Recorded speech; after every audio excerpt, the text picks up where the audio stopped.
હા અમરેલીમાં કાલે રાઈતે માયરા. આ ફેરવાનો ઘણો લાડવો થઈ એ ગયો. ઓલાવને એમ કે રેલી આવે છે ઝંડા લઈને, એટલે ઓલી ઝંડાની લાકડીઓ હતી ને એનાથી માથા ફોડ નાખ્યા.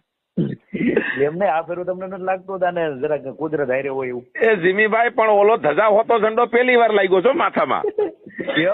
કમળની ધજા હોય હાથમાં, એટલે તમને શું થાય કે આપડા ભાઈઓ આવે છે રેલી લઈને. હા પછી આમ તમે બસ ફરવા ગયા ને ત્યાં માથામાં ધોકા પડ્યા. તઈ ખબર પડી. એ કમળના ધજા ને કમળની ઝંડીઓ હોતો માર ખાધો હોય ને એવું આ પહેલી વાર બન્યું છે. આમાં અત્યારે શું લખવું? 15 જણા માથા ફૂટી ગયા. હા તો મૂંઝવણી છે, પોલીસ એમ કે છે કે હુમલો થયો કયું હથિયાર હતું એમ. તો હથિયારમાં કે ભાજપના ઝંડા હતા.